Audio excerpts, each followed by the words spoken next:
6. jula počeo je program letnjih večeri organizacije Ustanove kultura namenjen najmlađim Bajinobaštanima, koji su, kako se pokazalo, najvernija publika. Program se održava nedeljom uveče od 20 sati na Gradskom trgu, a deca su sinoć uživala u predstavi Šta ću biti kad porastem u izvođenju glumaca Tanje Damjanovski i Gorana Jovanova iz Beograda. Sofija, kako ti se dopala predstava? Pa bila je baš lepa. Da li voliš ove letnje večeri? Da. Jesi bila i prošle nedelje? Ne, zato što smo bili na bazenima. Kako ti se dopala predstava? Dobro. Jesi li gledala još neke predstave osim ove? Jesi bila prošli put na ovim letnjim večerima? Jesam. Jel ti se dopadaju? Da. Ko ti je bio bolji, učitelj ili Ana? Učitelj i ja. Šta ti se svidjelo najviše? Pa kako su igrali? Šta bi ti volao da budeš kad porasteš? Pa razmisliš, ne znam još. Jel voliš ove letnje večeri? Jel dolaziš svake nedelje?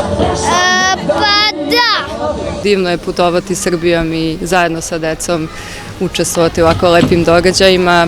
Znate kako inače stanje u zemlji, sve su loše vesti. Ovo je jedna iskra onako gde zaista su deca budućnost naša i gde je moja misija da im pružim kvalitetan program i da ih odvojim od telefona. Eto, ja sam osnovala ovo udruženje davno još, Šareni suncokreti, i sada zaista ti suncokreti se rasvetavaju, tako da uz pomoć kulturnih ljudi i evo i vaše lokalne zajednice, sve, tako da sam veoma srećna što sam ovde i što mogu da doprinesem nekom lepom osjećaju. Predstava Šta ću biti kad porastem deo je putujućeg repertoara udruženja Šareni suncokreti. Letnje večeri nastavljaju se u nedelju 20. jula. Sledeće nedelje je program Moj talenat je, gde će deca imati priliku da izlaze na binu i da nam oni pokažu šta je to njihov talenat i šta vole da rade. Zamišljeno je da ukupno ima 9 programa.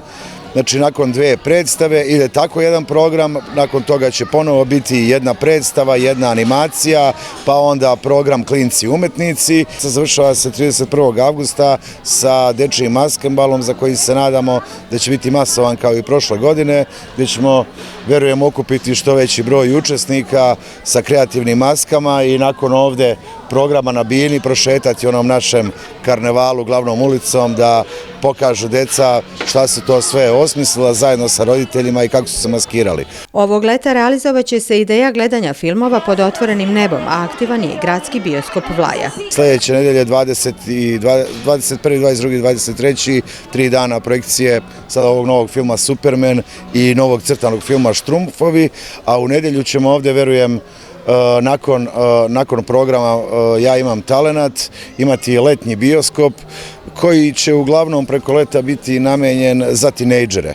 Tako da se nadamo da će oni klinci od 12, 13 do 19 godina uveče, nedeljom uveče, a nekad i radnim danima dolaziti ovde da dodaju neke od onih starih tinejdžerskih filmova koje smo svi voleli. Programa za decu biće i tokom ove sedmice u sredu, četvrtak i petak u okviru 31. Drinske regate koja počinje večeras koncertom regionalne muzičke zvezde Kaliopi.